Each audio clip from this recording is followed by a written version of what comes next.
Shalom. Shalom. एक बार फिर से हम परमेश्वर पिता का धन्यवाद करते हैं। We would like to thank Father God once again. फिर से उसने हमें समय दिया He has given us this time और again. इसलिए इससे पहले कि हम आगे बढ़ें, आइए हम प्रार्थना करें। So let us start with a word of prayer. प्रेमी परमेश्वर पिता, Dear loving Father, प्रभु यीशु मसीह के नाम से in the name of Jesus Christ our Lord, आपके चरणों में आते हैं, we come at your feet. आपका धन्यवाद करते हैं। We thank you. आपने लगातार हमें आशीष दी है You have blessed us every day और हम सुरक्षित हैं and we are safe और आपके वचनों में हमने अपना पूरा ध्यान लगाया है। and we are concentrating on your word. और इसलिए प्रभु हमारी यही विनती है And so we request you, Lord, कि आप अपनी बातों को समझने में हमारी सहायता करें। that you guide us so that we can understand what your words say. आपकी उपस्थिति जो हमारे जीवनों में है प्रभु, The presence that you have in our lives, उसके लिए हम आपका धन्यवाद करते हैं। we thank you for that. अपने आप को, We give ourselves, सारे इक्विपमेंट्स को all the equipments, और सारे पार्टिसिपेंट्स को आपके चरणों में सौंपते हैं। and all the participants at your feet. हम सब के जीवनों से आपके नाम की बड़ी महिमा हो, And through our life, may your name be glorified. ये विनती हमारे प्रभु यीशु मसीह के नाम से मांगते हैं। We ask this request in the name of Jesus Christ our Lord. आमीन। Amen. तो एक बार फिर से आप सबों का संध्याकालीन इस अध्ययन में स्वागत है। And we would like to welcome you all again in this evening Bible session. बहुत ईमानदारी से एक बार फिर से मैं आपको बताऊं With all honesty, I want to tell you something. कि जब मेरे जीवन में परिवर्तन हुआ When there was a transformation in my life और मैंने वचन को पढ़ना आरंभ किया, and I started reading the word, तो ऐसी ऐसी बातें मैं पढ़ता था जो बिल्कुल भी कहीं से भी मुझे समझ में नहीं आती थी। I used to read certain things which I could never relate or understand. और मैंने जिसको नाक में दम कहते हैं, मैंने उस तरह की प्रार्थना शुरू की। And then I started pestering the Lord. आपने मेरे गाने सुने होंगे। You might be hearing my songs. मैं गाना भी गाता था तो मैं वचन को ही गाने का प्रयास करता था। And when I used to sing those songs, I used to try singing it through the word. और पागलों के समान मैं बाइबल पढ़ता था। And I used to read the Bible like a mad person. और मैं पीछे पड़ गया था कि प्रभु मुझे ये जो बातें हैं ये समझ में आनी चाहिए। And I started doing it too much that I requested God and kept bothering him that I should understand everything that is written, Lord. और तब एक दिन एक लाइन मुझे समझाया प्रभु ने। And then Lord explained me one line. उसमें समझा कुछ नहीं, मैंने केवल पढ़ा। I couldn't understand anything, I just read. अब तब मुझे एक फॉर्मूला मिला। Then I found a formula. पहला कुरंथी 2 अध्याय और उसके 9 और 10 पद में लिखा है। In 1 Corinthians 2, 9 and 10 it's mentioned. जैसा लिखा है कि जो आंख ने नहीं देखी और कान ने नहीं सुना और जो बातें मनुष्य के चित्त में नहीं चढ़ी वे ही हैं जो परमेश्वर ने अपने प्रेम रखने वालों के लिए तैयार की हैं, परंतु परमेश्वर ने उनको अपने आत्मा के द्वारा हम पर प्रकट किया, क्योंकि आत्मा सब बातें वरन परमेश्वर की गूढ़ बातें भी जांचता है। But as it is written, what no eye has seen, nor ear heard, nor the heart of man imagined, what God has prepared for those who love him, these things God has revealed to us through the Spirit. For the Spirit searches everything, even the depths of God.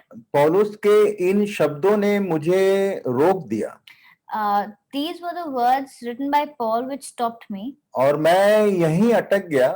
And I was stuck here. क्योंकि मेरे प्रश्न का उत्तर था। Because this was the answer to my question. बहुत सारी चीज जो मुझे समझ में नहीं आती थी वो समझ में कैसे आएंगी, वो यहाँ लिखा हुआ है।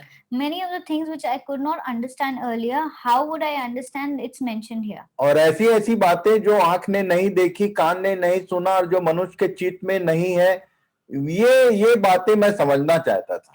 And all these things which no one had seen or no one had heard or no one had even imagined, I wanted to know all these things. और तब यहाँ लिख दिया पौलुस ने कि परमेश्वर ने अपने प्रेम रखने वालों के लिए उन्हीं बातों को तो रखा है। And then Paul has written here that God has kept these things, He's prepared for these things for those who love Him. परंतु वो उसके आत्मा के द्वारा प्रकट होता है। But this is revealed through to us through His Spirit. और तब मुझे याद आया, मैं यूहन्ना पढ़ के कुरिन्थी तक पहुंचा था। And then I remember that I had completed the book of John and I had reached the book of और Corinthians. वहां पर यीशु ने पवित्र आत्मा के विषय में जो कुछ बताया था, And then whatever Jesus had mentioned about the Holy Spirit, वो बात मुझे तुरंत याद आई।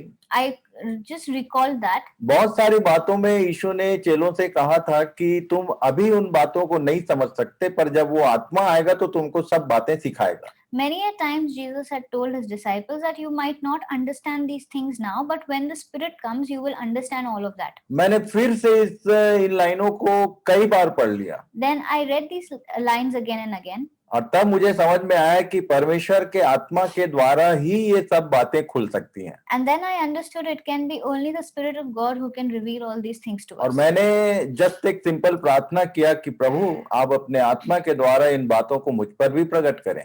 And then I simply prayed that God, through your Spirit, please reveal these things to me too. और उसके बाद जब मैं आगे बढ़ा And then when I moved forward, तो उसकी 11 और 12 और 13 पद में मैं फिर रुक गया। then I got stuck again in the 11th to 13th verse. मैं आपको आज इन बातों को फिर से केवल याद दिला रहा हूँ, I am just reminding you of these things today क्योंकि ये विषय जब मुझे प्रभु ने अवसर दिया तो मैं करीब करीब भारत देश के हर कोने में इन लाइनों से शुरू करता था। and when God gave me this opportunity to teach, then I always all over India I always started with these lines. आप फिर से एक बार इन बातों को ध्यान कर लें।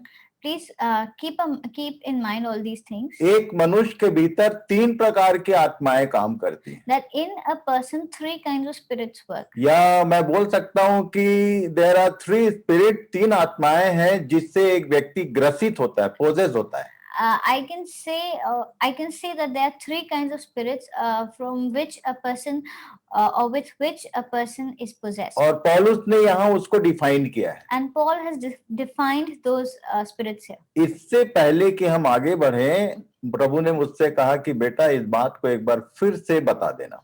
And before we move forward, God told me that I should tell these things to you all. पहली बात लिखी है 11 पद में, मनुष्यों में से कौन किसी मनुष्य की बातें जानता है? केवल मनुष्य की आत्मा जो उसमें है। वैसे ही परमेश्वर की बातें भी कोई नहीं जानता, केवल परमेश्वर का आत्मा। परंतु हमने संसार की आत्मा नहीं, वह आत्मा पाया है जो परमेश्वर की ओर से है, कि हम उन सब बातों को जाने जो परमेश्वर ने हमें दी हैं, और जिनको हम मनुष्यों के ज्ञान की सिखाई हुई बातों में नहीं, परंतु आत्मा की सिखाई हुई बातों में आत्मिक बातों से मिला मिलाकर सुनाते हैं। For who knows a person's thought except the spirit of that person which is in him? So also no one comprehends the thoughts of God except the Spirit of God. Now we have received not the spirit of the world, but the Spirit who is from God, that we might understand the things freely given us by God.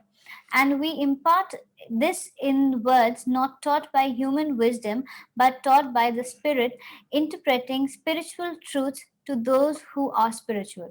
यहाँ पर 3 आत्माओं के बारे में लिखा है। There is a mention of 3 spirits here. आप mark कर लीजिए अपनी बाइबल में। Please mark them in your Bibles. सबसे पहला है मनुष्य की आत्मा जो मनुष्य की बातें जानता है। First is the spirit of the person which knows the thoughts of the person. और दूसरा है परमेश्वर का आत्मा जो परमेश्वर की बातें बताता है। The second is the Spirit of God which comprehends the thoughts of God. और तीसरा जो है संसार की आत्मा है जो संसार की बातें बताता है। And third is the spirit of the world which talks about the worldly things. एक बार फिर से आप जांच लेना अपने को। Please see to yourself once. आपके रूटीन में, आपकी दिनचर्या में कौन सी आत्मा एक्शन में रहती है? That in the daily routine, which of these 3 spirits is active in the daily into the day-to-day life? प्रभु ने मुझको समझाया, God explained me, मनुष्य की आत्मा का काम क्या है? What is the work of the person's spirit? वो केवल मनुष्यों की बातें करता है। He only talks about the people. इसलिए आप देखना कि आपके ध्यान में, आपके विचारों में केवल मनुष्य बने रहते हैं। ये मनुष्य ऐसा है, वो मनुष्य ऐसा है, वो उसकी बेटी ऐसी है, इसका बेटा ऐसा है। And that is why we are mostly concerned about other people or people around us as to how the nature or the character of a particular person is. ये मनुष्य की आत्मा है जो केवल मनुष्य की बातें हमारे विचार के भीतर लाते रहता है। The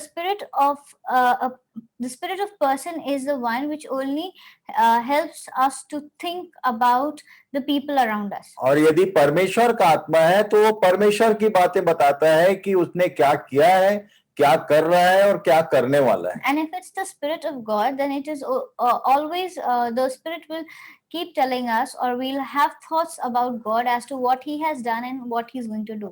और जो संसार की आत्मा है वो सांसारिक चीजों की, कॉस्मिक, जो इस संसार के काम में आने वाली चीजें हैं उसके बारे में हमेशा बताते रहता है। And the spirit of the world is the spirit which always talks about what is happening in the world and what all is worldly.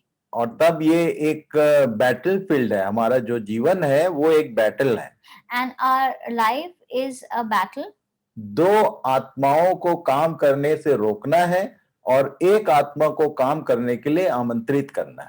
We need to stop two spirits from working, and we have to ask or request one of them to enter us. In all जो मैंने सीखा है, In all what I have learned, किसी मनुष्य की यदि कोई समस्या दिखती है हमको, या कोई अच्छी बात दिखती है या बुरी बात, जो भी है, अच्छी बात है तो उसके लिए धन्यवाद कीजिए परमेश्वर का, और यदि बुरी बात है तो परमेश्वर से उसके लिए प्रार्थना कीजिए। If there is a good thing we see in a person, we should thank God for him, and if we have seen something bad or something not very good in a person, we should request God to change that. इसके छोड़ के और कोई चीज किसी मनुष्य के विषय में यदि विचार में बने रहेंगे तो आप मानुषिक व्यक्ति कहलाएंगे। And other than that, if other than that, any other kind of thoughts are there in our minds, then we are going to be people's person. संसार की आत्मा जो है हमको ये रोटी, कपड़ा, मकान और ये सब इन्हीं बातों में उलझाए रखता है। And the worldly spirit is the one which always engages us in things like what we should eat or what we should wear or where should we live. इस संसार में सर्वाइवल के लिए हमको संसार में जाना पड़ता है। And to survive in the world, we have to go out.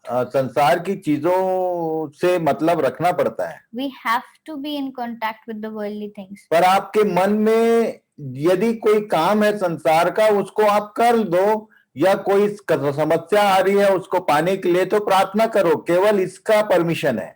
And if there is something that we need to do for the world, we should do it and finish it. Other than that, if something is bothering us, we should just pray. That is what is required. Specially यीशु ने कह दिया, And Jesus had said, आप 6 अध्याय पढ़ लेना, you please read मत्ती रचित सुसमाचार, Matthew 6.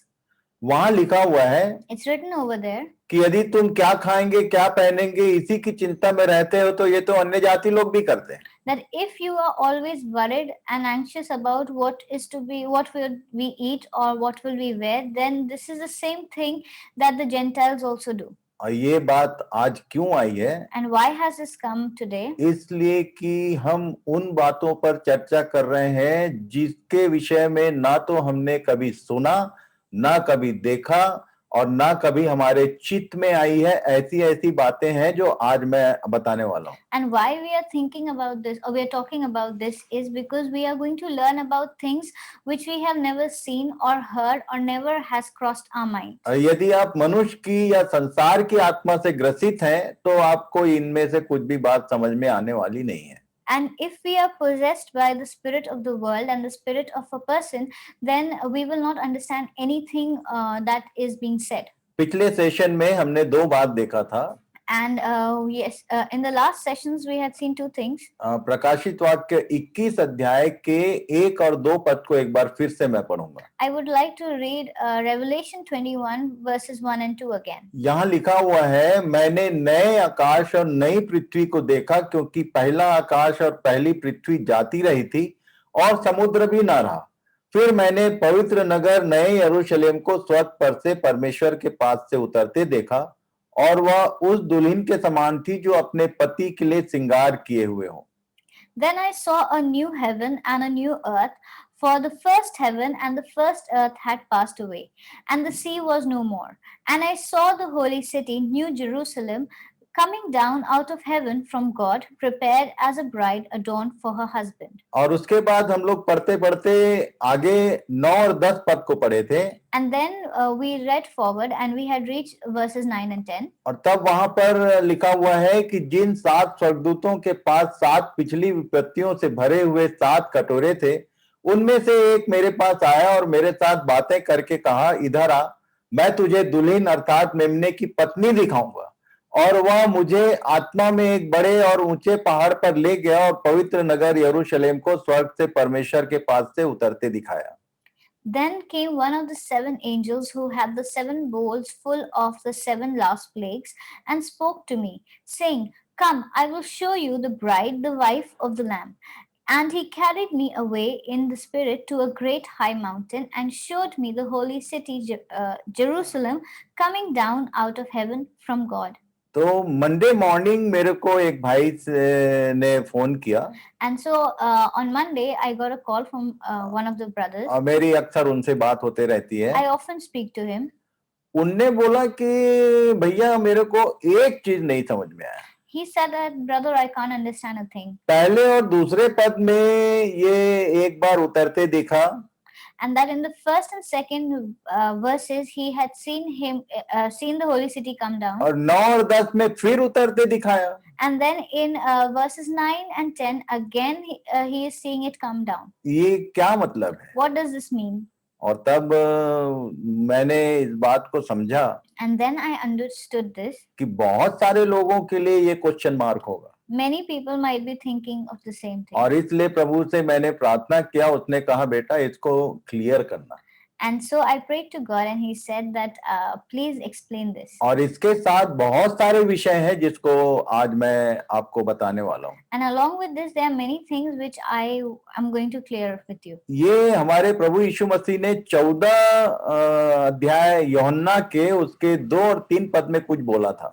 And then Jesus had said something in John 14, 2 and 3. यहाँ लिखा हुआ है, It says, यीशु ने कहा था चेलों से, this is what Jesus had told his disciples. क्योंकि एक पद में लिखा है तुम्हारा मन व्याकुल ना हो।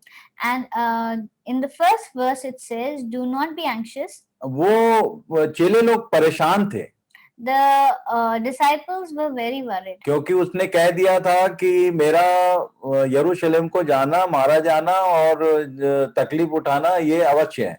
Because he had already said that that he would be going to Jerusalem and will be persecuted and will be killed. और 13 अध्याय में उसने यूहन्ना के जो कुछ किया था इससे ये लोग परेशान थे। And whatever he had done in John 13, they were already upset with us. और उनको समझ में आ गया था कि आज ही रात को ये हमसे अलग होने वाला है। And they had understood that it was the night that Jesus is going to depart from them. और ठीक 9 बजे ये लोग गेत्सेमनी में गए।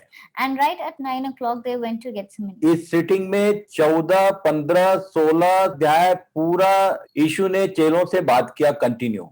And verses from John 14, 15 and 16 are the 3 chapters in where Jesus has continuously spoken to his disciples. और 17 अध्याय में उसने याजकीय प्रार्थना किया।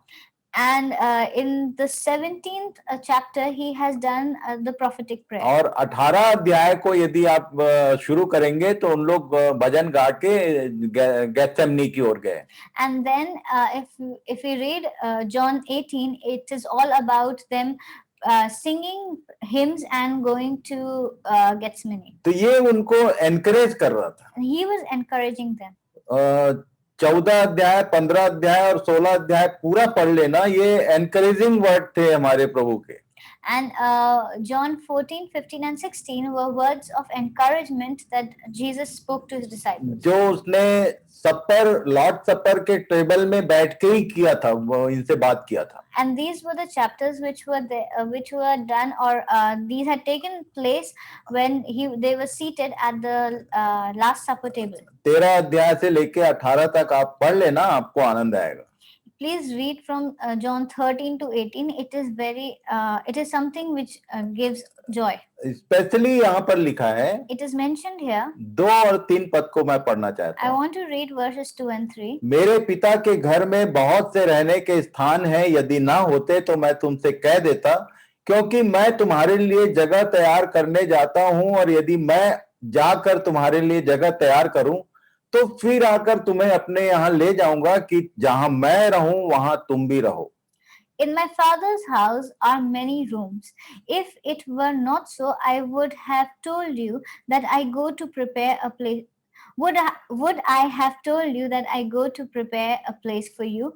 And if I go and prepare a place for you, I will come again and will take you to myself, that where I am, you may be also. ये पहली बार नहीं पढ़ रहे हैं, We're not reading this for the first time. पर मैं आपको बता दूं, But let me tell you, ये जो जगह की बात कर रहा था, the place that he was talking about, ये कुछ नहीं, ये वही नगर है जो उतर रहा है.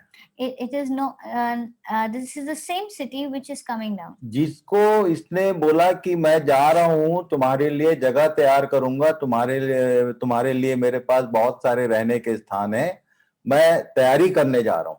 And the place where the mention of this house is the same city, and he has said that there are many rooms there. I am going to prepare one place for you to stay. और जब वो तैयार हो जाएगा तो मैं आऊंगा और तुमको आकर ले जाऊंगा. And when it's done and it's prepared, then I am going to come and take you away.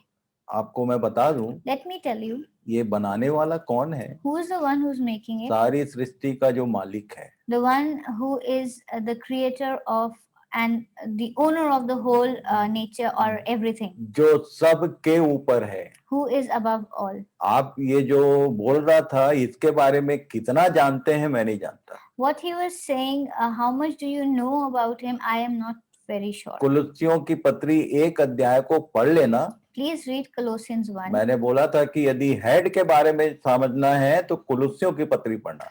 If I had said that if you want to know about the head, then you should read the letter to the Colossians. बाकी epistles में भी है, पर खासकर कुलुस्सी की पत्री पढ़ना. There is a mention in the other epistles also, but especially there's a special mention in the book of in the letter to the Colossians. इफिसियों में लिखा है कि कलीसिया जो है वो यीशु की परिपूर्णता है. And in Ephesians, it's mentioned that the church is the completeness of Jesus. ये होमवर्क नंबर 1 कहाँ लिखा है पढ़ लेना.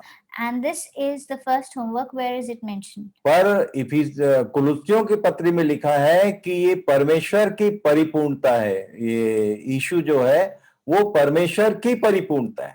And in Colossians, it's mentioned that Jesus is the completeness of God. ये दोनों कहाँ लिखा है खोजना आपको. And where is it mentioned? Please find it out. तो ये सारी सृष्टि का मालिक का जो अधिकार है, जो सामर्थ है, जो परमेश्वर पिता है, उसके इक्विवेलेंट, उसकी फुलनेस है यीशु.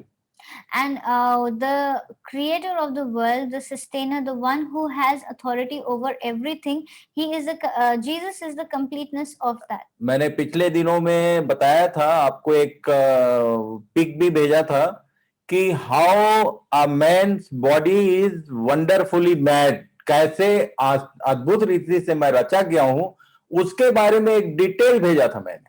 I had sent a detail which spoke about how a person is wonderfully made, and it had minute details. I had sent it some time back. यदि आज मैं कोशिश करूंगा कि एक बार आप शायद भूल गए होंगे, फिर से मैं भेज दूंगा.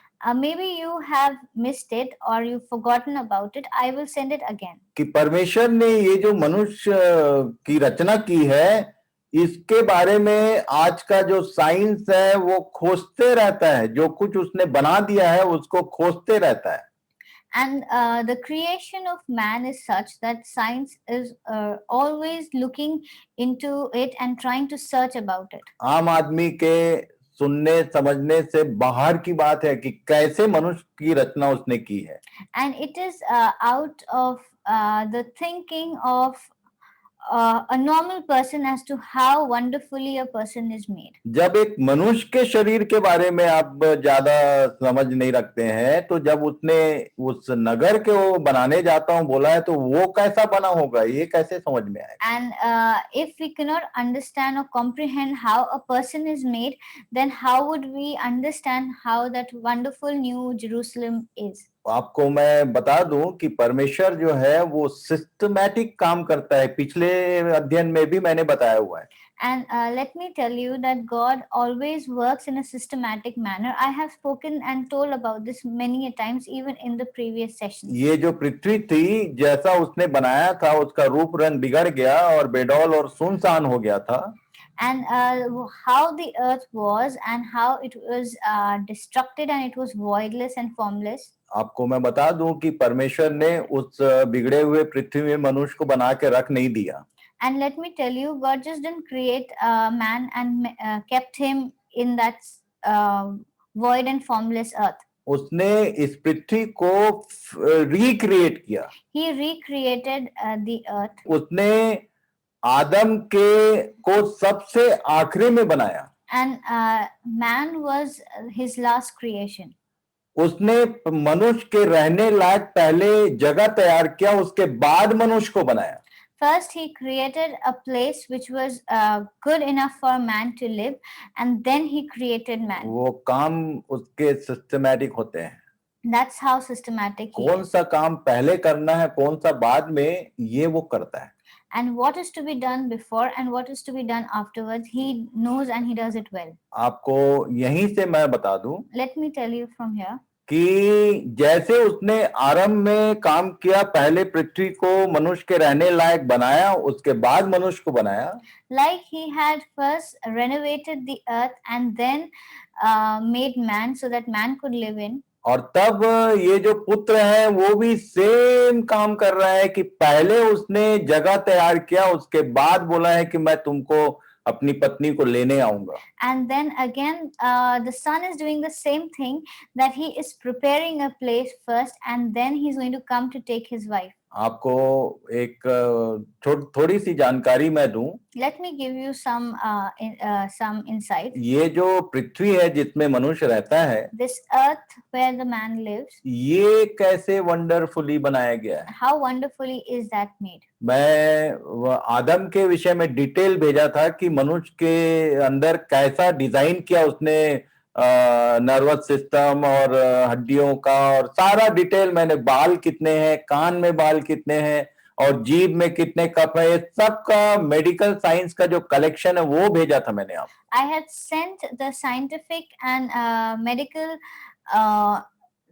minute details of how wonderfully a person is made, what all is there, what are the numbers of it. I had sent all of that in that picture. जिस पृथ्वी में हम रहते हैं, The earth that we live in, उसके चारों ओर atmosphere है। we have atmosphere around it. मैं atmosphere को थोड़ा समझना चाहता था। I wanted to understand about atmosphere. क्योंकि ये जो सूर्य है और ओजोन गैस ऐसा बोलते हैं, मैं सुनता रहता हूँ, तो मैं इन सब बातों को जो परमेश्वर के हाथों की रचना है उस पे पूरा ध्यान लगाने का प्रयास करता हूँ। And I keep hearing about the ozone layer and about the sun rays and everything. So I always try to look into or search about things that are made by God. ये बात क्यों मैं बताना चाह रहा हूँ यहाँ पर, Why I want to tell you this, जिस नगर के बारे में हम देखने जा रहे हैं, which the city we are going to learn about, वो सिटी जो है उसकी लंबाई, चौड़ाई और ऊंचाई 2400 किलोमीटर है। its height, its length and its width is 2400 kilometers. आपको मैं बता दूं Let me tell you कि पूरे संसार में सबसे ऊंची जो पहाड़ की चोटी है जिसको एवरेस्ट कहते हैं, वो भारत देश में ही है। and the Everest is the highest mountain peak in the world and it is near the borders of India. तो ये एवरेज जो है वो 8,845 मीटर है केवल। It is only the Everest, the height of the Everest is 8,845 meters. मैं कुछ एक साल पहले लद्दाख गया था I had been to Ladakh a year back, और ये लगभग 1500 फीट ऊपर है समुद्र तल से, and it is around 1,500 feet above the sea level. और तब वहां मुझको सांस लेने में दिक्कत हो रही थी। And there I was unable to breathe. और ये जितने जो हमारे फ्लाइट्स हैं ये 35,000 से 42,000 फीट के ऊपर जा नहीं सकते हैं। And all of the flights that we go in, they do not go above 35,000 or 42,000 feet. और जैसे जैसे ऊपर जाएंगे तो वैसे वैसे ऑक्सीजन का लेवल कम होने लगता है। And the higher we go, the oxygen becomes more less or is lesser. और ऑक्सीजन का लेयर जो है वो 200 किलोमीटर तक ही है, और वो भी उतना ऊपर जाने के बाद आदमी जिंदा नहीं रह सकता। And the oxygen that we require is only up to 200 kilometers and then if we go above that, it is very difficult for man to survive. यदि आप इसको ध्यान करना चाहेंगे, एटमॉस्फेयर को समझना चाहेंगे, तो ये पृथ्वी जो है नाना प्रकार के गैसों के बाउंड्री में है। And if you want to understand the atmosphere, it is an envelope of air that is around the earth. एक सीमा तक ऑक्सीजन है, their oxygen is only up to a certain limit. उसके बाद नाइट्रोजन है, Then we have nitrogen, और उसके बाद ozone है, and then we have the ozone layer, इस तरह के लेयर्स हैं। and then we have such kind of layers. यदि ये लेयर सारे हटा दिए जाए तो आदमी यहीं जल जाएगा। सूर्य की रोशनी, सूर्य का जो आग है उसकी जो तपन है वो इतनी तेज है। If the atmosphere is not there, then man and the whole earth is going to be destroyed because of the rays of the sun. ये एवरेस्ट की चोटी में भी चढ़ना है तो ऑक्सीजन का सिलेंडर लगा के चढ़ना पड़ता है। And even if we have to ascend to Mount Everest, we have to use oxygen, supplementary oxygen to reach there. और जैसे जैसे ये जो फ्लाइट है और इवन रॉकेट जो है, जब इन सारे लेयर को ऊपर क्रॉस करता है तो उनको ऑक्सीजन लेके जाना पड़ता है। And when the flights and even when the rockets or space shuttles have to move above that level, everyone has to use oxygen, supplementary ये oxygen. बात मैं क्यों बता रहा हूँ? Why am I talking about all this? 2400 kilometre ऊपर कैसे जीवन रहेगा? How will life be there above 2,400 kilometers above? वहां का जीवन कैसा होने वाला है? How is the life going to be? जो आपने सुना नहीं, What we have not heard of, जो किसी मनुष्य ने देखा नहीं। what we have not seen. मैं आपको बता दूं कि पौलुस ने लिख दिया 2 कुरिन्थी 12 अध्याय में। And let me tell you, Paul has written in 2 Corinthians 12. तीसरे स्वर्ग तक एक मनुष्य को मैं जानता हूं जो उठा लिया गया, लिखा है। There was a man who had reached the third heaven. और ऐसी ऐसी बातें देखी जिसका मनुष्य के मुंह पे लाना उचित नहीं, ऐसा कह दिया। And there are certain things which a person cannot speak about are there. मैंने पिछले सेशन में बताया था In the last session, I had said कि कितने प्रकार के पत्थर हैं वहां। what kind. There are so many kinds of gemstones there. और ये संसार में, ये पृथ्वी पर जो पत्थर हैं वो उसके जैसे नहीं है। And they are nothing like what the gemstones we find on उनको earth. पत्थर नहीं बोलते, उनको मणि कहते हैं। They are not called stones, they are called gems. वो नगर जो है मणियों से और सोने से बना हुआ है। That city is made out of gold and gems. जिसके बारे में पौलुस ने लिख दिया कि उनकी चर्चा तक करनी मनुष्य के बीच में उचित नहीं है, क्योंकि मनुष्य को समझ में ही नहीं आएगा। And Paul had written about it that talking about that is of no use because people won't understand. और उसके बाद मैं बताऊं And let me tell you then कि परमेश्वर ने इस पृथ्वी को मनुष्य के रहने लायक यहाँ सर्वाइव कर सके वैसा पहले बनाया, उसके बाद मनुष्य को बनाया। that God first created the earth so well that a man can comfortably live in it, and then he created man. और तब मनुष्य को उसने मिट्टी से रचा, एक पुतला बनाया पहले, उसके बाद आत्मा को उसमें डाला. First, he made man out of dust, and then he gave him the spirit. परमेश्वर के काम करने का तरीका देखिए. And this, please see how God works. हमेशा वो पहले रेजिडेंस बनाता है, उसके बाद उसमें रहने वाले बनाता है. First, he makes the residence, and then he makes the person who can live in it. यीशु ने अपना काम किया, Jesus did his work केवल 3.5 साल काम किया. only for 3.5 years. और मैं जा रहा हूँ, कहा कि तुम्हारे लिए जगह तैयार करूंगा. And he said that I'm going to prepare a और place for you. उसने पूरा काम को हैंडओवर किया कलीसिया को. And he handed over his work on earth to the church. एक अध्याय इफिसी को पढ़ लेना, If we read Ephesians 1, जिसमें लिखा है कि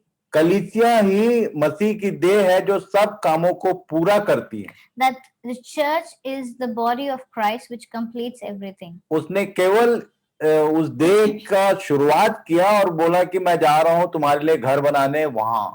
And he just started the work, and he said that I'm going to prepare a place for you there. और उसके बाद पहला कुरिन्थी 15 अध्याय में लिखा है, And then in 1 Corinthians 15 it is mentioned, मनुष्य के विषय में लिखा है, it mentions about man. और उसने पहला आदम बनाया था, और यहाँ पहला कुरिन्थी 15 अध्याय में दूसरे आदम का वर्णन किया. He had made the first Adam, and then in 1 Corinthians 15 it talks about the second Adam. यहाँ लिखा हुआ है, प्रथम मनुष्य धरती से अर्थात मिट्टी का था, दूसरा मनुष्य स्वर्गीय है. जैसा वह मिट्टी का था वैसे ही और मिट्टी के हैं, और जैसा वह स्वर्गीय है वैसे ही और भी स्वर्गीय है. और जैसे हमने उसका रूप जो मिट्टी का था धारण किया, वैसे ही उस स्वर्गीय का रूप भी धारण करेंगे. The first man was from earth, and a man of dust. The second man is from heaven. As was the first was the man of dust, so are those who are of the dust. And as is the man of heaven, so are those who are heaven. Just as we have borne the image of man of dust, we shall also bear the image of the man of heaven. इसको ठीक से समझ लीजिए. Please understand this. कि हम अभी जो है वो नहीं होंगे. What we are right now, we won't be like that. उसके जल्दी आने के लिए यत्न कैसे करना चाहिए पतरस ने लिख दिया. And how we should prepare ourselves, and what should we do so that he comes soon. Peter has mentioned that. तो मैं तो रोज प्रार्थना करता हूँ, So I pray every day प्रभु ये जो मेरा मिट्टी का रूप है, that Lord, this body of dust of mine, इसको जल्दी स्वर्गीय बना दे. make it heavenly as soon as possible. आपकी क्या प्रार्थना होती है आप जानो. What is your prayer, you know. मेरी आशा, मेरी जानकारी के अनुसार, क्योंकि बाइबिल कह रही है कि हमने भी मिट्टी के रूप में इस पृथ्वी पर जन्म लिया, जी रहे हैं, पर एक दिन हम भी स्वर्गीय रूप भी धारण करेंगे. And in the Bible it says that we are made of dust, and so we are living here, and one day we will be heavenly in our we will be heavenly. और ये जो स्वर्गीय रूप होगा हमारा, And this heavenly image of ours, ये ही उतनी height में सिंहासन पर उसके साथ बैठेगा. that is going to sit along with him or beside him in the throne there. आगे हम देखेंगे We'll see कि उस नगर में कौन एंट्री करेगा और कौन नहीं करेगा. who is going to enter that holy city and who is not. और इसलिए प्रार्थना हमको ये करना चाहिए कि प्रभु जितनी जल्दी वो आएगा, आप इसी 15 अध्याय के 51, 52, 53, 54, 55 पढ़ लेना कि पलक झपकते ही हम स्वर्गीय रूप को धारण करेंगे. And please read from verses 49 onwards to 55 that we will in a twinkling of an eye we will change our image, or we will be transformed when he comes. आपके शरीर में जितने प्रॉब्लम है वो सब एक सेकंड में पलक झपकते ही दूर होने वाले हैं. And with a blink of an eye, all the problems that we have will vanish. चाहे आपके पैर में तकलीफ हो, It may be that we have problem in our आपको feet. बीपी शुगर है, Maybe we have blood pressure इस or दुनिया में diabetes. जितने प्रकार के बीमारी है, no problem at all. And whatever kind of problems we have, medical problems we have, we'll have none of that. ये मिट्टी का जो शरीर है इसकी सारी बीमारियां हैं. These are all the problems that are there of our body, which is made of dust. जिस दिन स्वर्गीय रूप को धारण करेंगे, इवन मौत नहीं होगी, मृत्यु भी नहीं रहेगी. And the day we achieve our heavenly bodies, we will achieve, then there will be nothing, there will be no problem, we will not even die. इसलिए आप ही सोचिए कि हम लोग को करना क्या चाहिए. So please understand what should we do. ये मैंने एक कुछ दिन पहले एक पिक भेजा. A few days ago, I sent a picture. उसमें मैंने उस नगर के विषय में उसका एक पिक्चर मुझे मिला. I had found a picture of the holy city. और वो भी कह सकता हूँ मैं कि वो केवल इमेजिनेशन है किसी एक व्यक्ति का. And I can say that that is also just an imagination of a person. उसको देखकर हम में से बहुत सारे लोगों ने मेरे को आंसर किया, the most beautiful city. Many people had seen the picture and sent and messaged me that it's such a beautiful city. क्या आपको वहां जाने में इंटरेस्ट नहीं है? Are you not interested to go there? मैं तो बहुत ही ईगरली वेट कर रहा हूँ कि कितनी जल्दी हम इस समस्या भरे संसार से छूटकर वहां जाएं. I am eagerly waiting that we should leave this earth full of problems and go there. और उसके नहीं आने का मूल कारण पतरस ने लिख दिया. And for him not coming, Peter has written. इतना सुनने पर भी कलीसिया अभी तक तैयार नहीं है. Even after listening so much, the church is not इस prepared. बात में मैं कंफर्म हूँ. I am confirmed with this. उसका कारण ये है that the reason is कि कलीसिया तैयार हो जाएगी तो तुरंत आएगा वो. the moment the church is ready, he will come and take. वो नहीं चाहता कि कोई नाश हो, इसलिए धीरज धरा हुआ है. And he does not want anyone to perish, and that is why he is waiting. और इसलिए So मैंने आपको एक पिक भेजा है. I have sent you a picture. New heaven and new earth, revelation 21 and 22 करके. The heading is New Heaven, New Earth. और Revelation 21 and 22. और तब वहां पर 21 अध्याय के 18 से 21 पद तक मटेरियल क्या होगा उसके बारे में लिखा है. And then in Revelation 21 verses 18 to 21 mentions about the materials of the city. 22 अध्याय में लिखा है. In chapter 22 it says. वहां एक नदी है और पेड़ है और ऐसा कुछ लिखा है. It mentions that there is a tree and there is a river. तो मैं आपको बता दूं. Let me tell you. इस मटेरियल के लिस्ट में. In the list of the materials mentioned. इसमें मिट्टी है ही नहीं. There is no mention of dust. लिखा है वॉल किसका होगा, सिटी किसका बना है, और फाउंडेशन में क्या है, और गेट क्या है, स्ट्रीट में क्या है, ये सब लिखा है. वो मैंने आपको भेजा हुआ है. And it mentions about all the materials used in the city, about what the walls are made of, what the city is made of, what the foundation is made of, what the gates and streets are made of. I've sent you all the details. और जब मिट्टी नहीं है तो पेड़ काहे का होगा?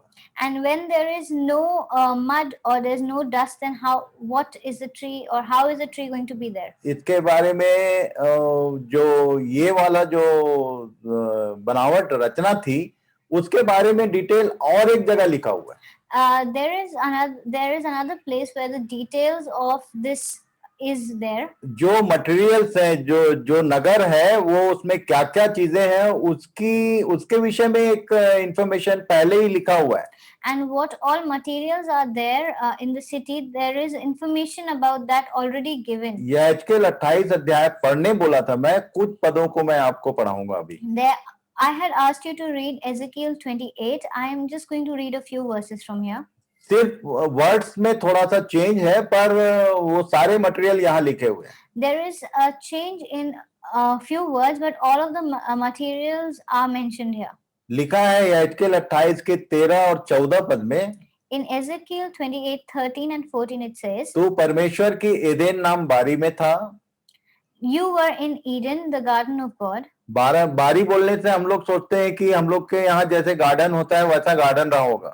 Whenever we talk about garden or Eden, we always feel that it might be a garden like we have at our places. आप याद कीजिए कि जब परमेश्वर ने आदम को बनाया तो उसने उस एक डायरेक्शन में उस जगह के उसने एक बारी लगाई, वाटिका लगाई और वहां उसने आदम और हवा को रख दिया।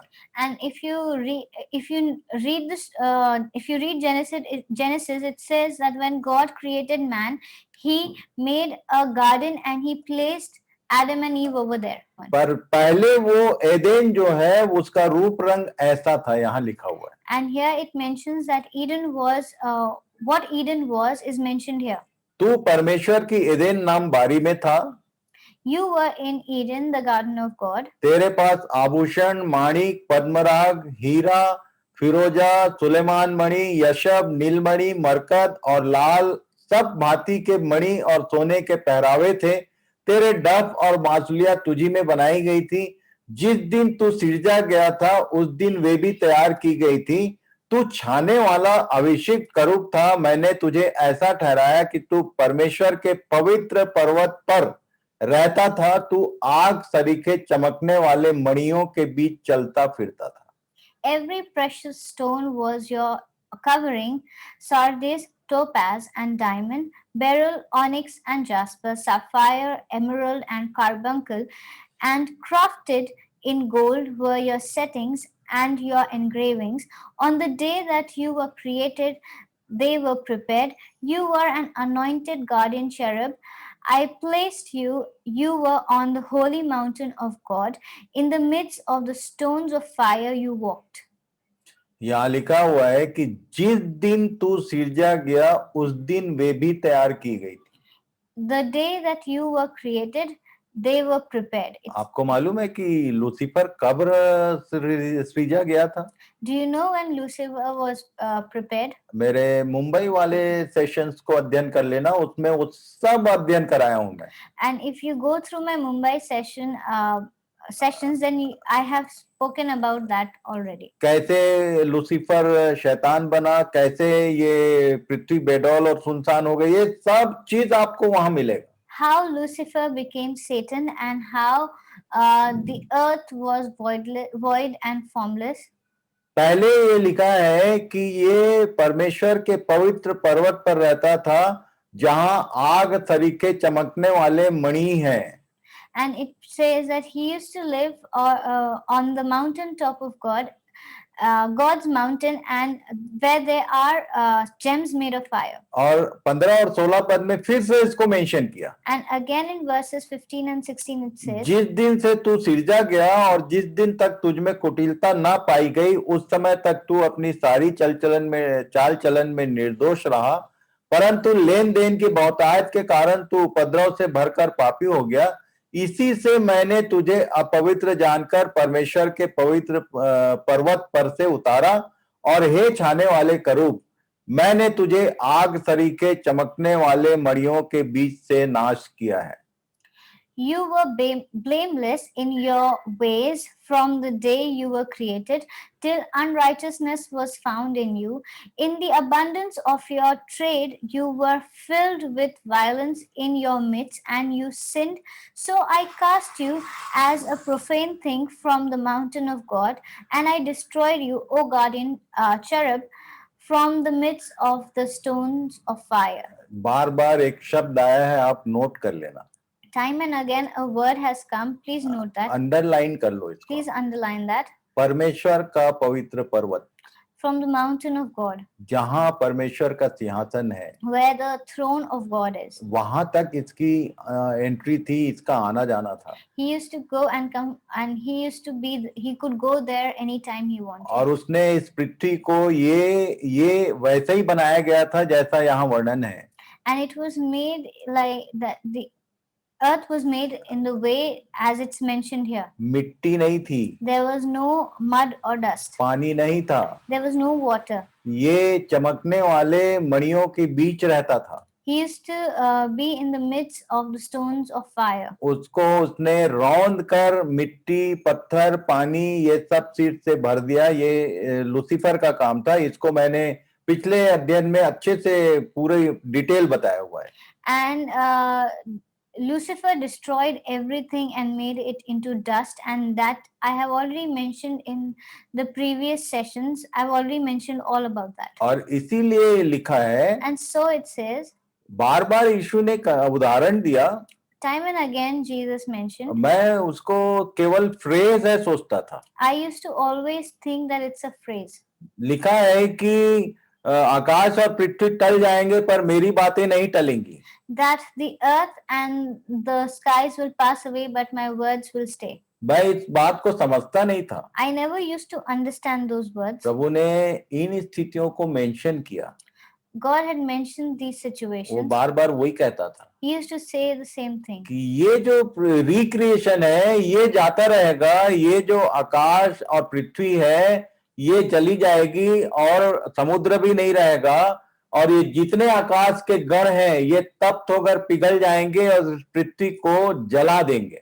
That everything that was recreated will be destroyed again. The earth will be no more, the sea will be no more, every element of the heavens will melt and disappear, but my words won't. और तब जिसकी रचना करने वो गया है उसने कहा तुम्हारे लिए मैं घर जगह बनाने जा रहा हूं। इन सब को हटाने के बाद वो वहां से लेकर पृथ्वी तक ये पूरा एक होगा। And then what the place he is going to prepare, from there to the earth, everything is going to be one.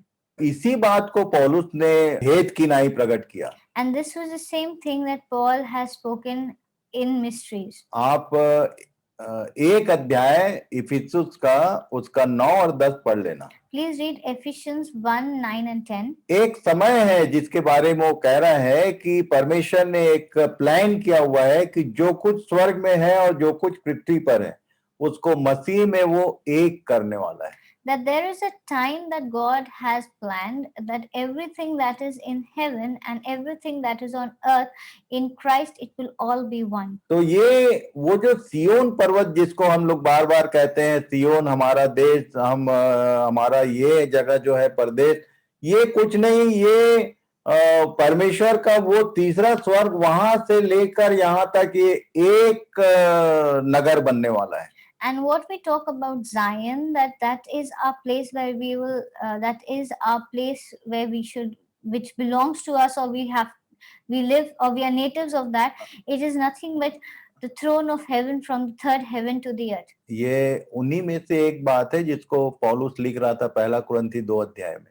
These are one of the things that Paul was writing in 1 Corinthians 2. जो मनुष्य ने देखा नहीं, that what a man has not seen, और जो सुना नहीं, what is unheard of, और जो मनुष्य के चित्त में नहीं है वो होने वाला है। and things that we cannot even imagine, such things are going to take और place. तब हमारा जो जीवन है वो ये शारीरिक जीवन नहीं होगा। And then our lives won't be what our physical lives are right now. मैं आपको एकदम स्पष्ट बता दूं Let me tell you कि वहां ऑक्सीजन नहीं होगा, that there will be no oxygen there. वहां पानी नहीं होगा, There will be no water. वहां मिट्टी नहीं होगा, There will be no dust. वो एक अलग ही एक वहां का वातावरण होगा। It is going to be a very different atmosphere there. और तब ये रोग बीमारी और समस्या परेशानी दूर दूर तक वहां नहीं होगी। And diseases and problems, nothing is going to be there.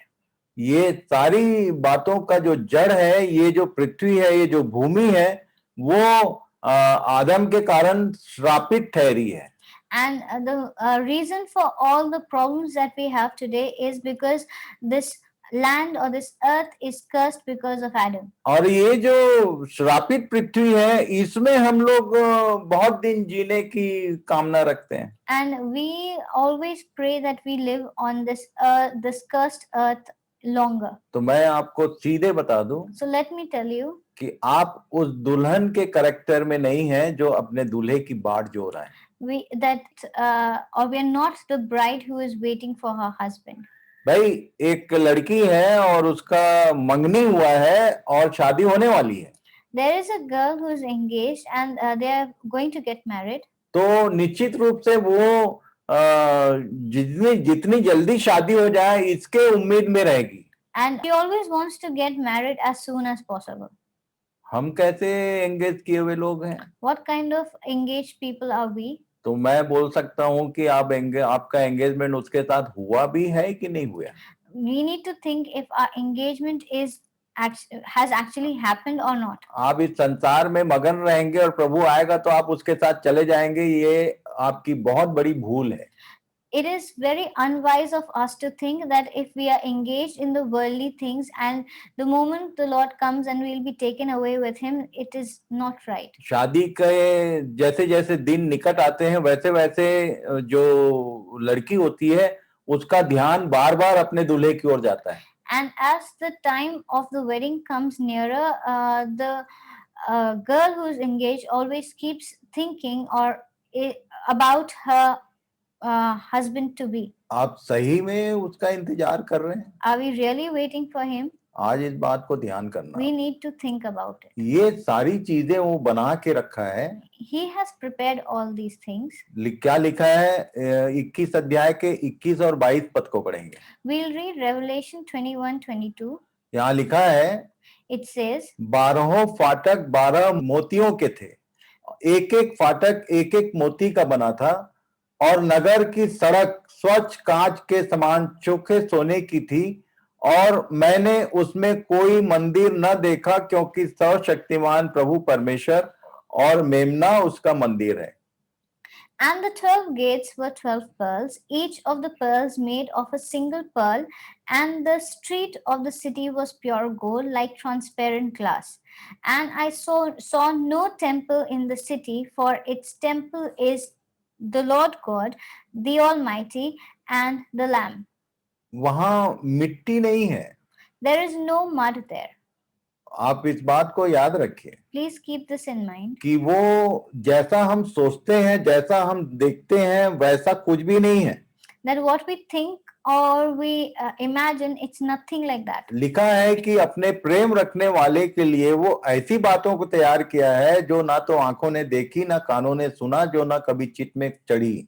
And it is mentioned that he has prepared a wonderful place for people who love him, a place that no one has imagined or seen. आपको मालूम है कि सूर्य चांद तारे कब बनाए गए?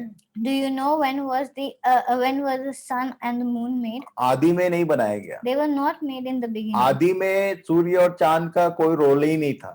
In the beginning there was no need of the sun and moon. ये तो बेडौल सृष्टि को जब उसने सुडौल किया और जंगल और पानी को अलग किया और ये सब बनाया, तब चौथे दिन में उसने कहा कि सूर्य चांद तारे बनाए गए। And then when he was recreating this earth and preparing trees and everything and separating the waters, on the fourth day he created the sun and moon. और ये सूर्य चांद और तारे जो हैं, ये इस पृथ्वी पर के जीवन के लिए सीजन को नियुक्त करते थे। And the sun and the moon were important because they were the ones who determined the seasons of the earth. शारीरिक जीवन के लिए उनकी आवश्यकता थी। For our biological body, we required them. पर जो स्वर्गीय जीवन होगा उसमें इनका कहीं दूर दूर तक कोई रोल नहीं है। But we do not require them for the heavenly body. 23 और 24 पद में लिखा है, In verses 23 and 24 it उस says, नगर में सूर्य और चांद के उजाले का प्रयोजन नहीं, क्योंकि परमेश्वर के तेज से उसमें उजाला हो रहा है, और मेमना उसका दीपक है, और जाति जाति के लोग उसकी ज्योति में चले फिरेंगे, और पृथ्वी के राजा अपने अपने तेज का सामान उसमें लाएंगे।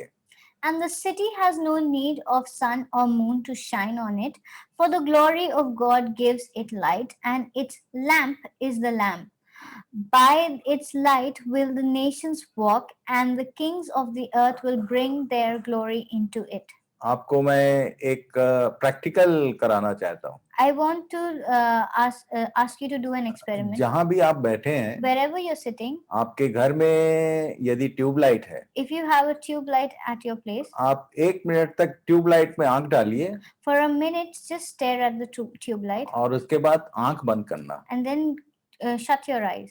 आपको स्पॉट स्पॉट स्पॉट नजर आएगा। You will see light spots. और तुरंत आंख खोल देंगे तो थोड़ी देर तक कुछ शायद हो सकता है कि साइड में कुछ दिखाई ना दे। And if you immediately open your eye, then you cannot see everything. आज के दिन यदि आप सूर्य को सीधे आंख से देख लेंगे तो पता नहीं कितने देर के लिए आपको कुछ कहीं नहीं दिखाई देगा। And if you look into the sun for some time, continuously, then for some time it will be blinding. उस नगर में लिखा है परमेश्वर के तेज से उजाला हो रहा है, And it says here that there is the glory of God gives light, और मेमना उसका दीपक है, and the lamp is the lamp. और वो लाइट जो है वो हमारे उस स्वर्गीय देह के लिए कोई समस्या उत्पन्न करने वाला नहीं है। And that light is not going to be of any problem for our heavenly और body. जब सूर्य ही नहीं होगा तो दिन और रात भी नहीं होगा।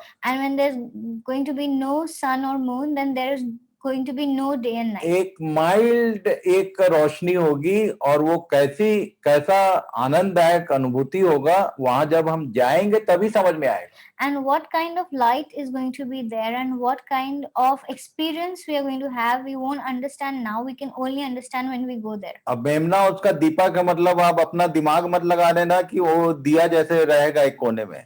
And when it says that the lamp is the lamp is the lamp, please don't think that it is like the diya that we have and it will be in one place. आप याद करिए कि उसने सूर्य चांद तारे चौथे दिन बनाया, और पहले दिन उसने केवल उजाला किया था।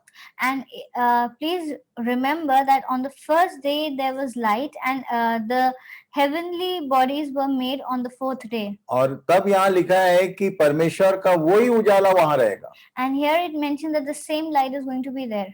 और तब उसके 25 और 27 पद में लिखा है, And then from verses 25 to 27 it says, और उसके फाटक, उस नगर के फाटक दिन को कभी बंद ना होंगे और रात वहां ना होगी, और लोग जाति जाति के तेज और विभव का सामान उसमें लाएंगे, और उसमें कोई अपवित्र वस्तु या घृणित काम करने वाला या झूठ का गढ़ने वाला किसी रीति से प्रवेश न करेगा, पर केवल वे लोग जिनके नाम मेमने के जीवन की पुस्तक में लिखे हैं। And its gates will never be shut by day, and there will be no night there. They will bring into the glory and honor of the nations, but nothing unclean will ever enter it, nor anyone who does what is detestable or false, but only those who are written in the Lamb's book of life. ये line उस समय होने वाला है ऐसा नहीं है, ये यूहन्ना के द्वारा वो लिखवा रहा है। And this is going to happen then. It's not mentioned. These are things that he is asking John to write. कि वो जो लोग उसके वहां जाने की तैयारी में हैं, वो इन बातों को पहले से जान ले। That the people who are preparing to go there should know this in advance. यदि अपवित्रता है, If there is uncleanliness, घृणित काम अपने जीवन में रखे हैं, if there's anything detestable in our lives, और झूठी बातों का एक व्यक्ति बनाने वाला है, गढ़ने वाला है, and there's someone who talks about wrong things or is false, तो वो तो जाएगा ही नहीं। is not going to go there. पर केवल वे लोग जाएंगे जिनके नाम मेमने के जीवन की पुस्तक में लिखे हैं। But only those who are going to go there are the ones whose names are mentioned in the Lamb's book of life. इन सब बातों को मैंने डिटेल में समझाया हुआ है, आप जरूर पिछले अध्ययन को देख लेना YouTube में। And I have in detail explained everything. Please see it on YouTube. ये बिफोर टाइम प्रभु ने मेरी अगुवाई की थी, मैंने ये सारी चीजों का अध्ययन कराया मुंबई से। And much before I started this, God had told me to tell about it, and I told, and these are all in the Mumbai sessions. क्योंकि ये जीवन की पुस्तक है कहाँ, ये आपको पता चलेगा तब ना आप नाम लिखाने जाएंगे। And where is this book of life? Until unless you know where it is, then only we'll go and get our names written on it. और तब इसके बारे में लिखा हुआ है बाइबल में। And it is mentioned, the Bible mentions about it. ये जीवन की पुस्तक है कहाँ, Where is this book of life? और नाम लिखता कैसे है वो भी बताया। And how the name is written, that is also mentioned. और ये काम कोई स्वर्गदूत नहीं करता है, परमेश्वर खुद करता है, ये भी बताया। And that no angel does this, it's God who does it on his own. That also I have told. आप इन विषयों में यदि गंभीर नहीं होंगे, If we do not concentrate on तो these जो things, कुछ हम देख रहे हैं वहां आपकी एंट्री नहीं है, where we will not enter that place. और इसलिए And so, इन बातों को आप ध्यान में रखिए। please keep these things in mind. कल हम लोग 22 अध्याय में एंटर करेंगे। We'll enter chapter 22 tomorrow. इन बातों पर आप गंभीरता पूर्वक मनन कीजिए, रिवाइज कीजिए, बार बार इन बातों में अपने आप को जांचने परखने का प्रयास कीजिए, यदि वहां जाने की इच्छा है तो। And if we are willing to go there, we need to understand and concentrate on these things and take these things with all seriousness. कोई बहाना वहां काम नहीं आएगा। There is no excuse that is going to work over there. प्रभु आप सबों की सहायता करें। God bless you all. एक बार फिर से आप सबों का धन्यवाद Thank you once again. और प्रभु आशीष दे। God bless you.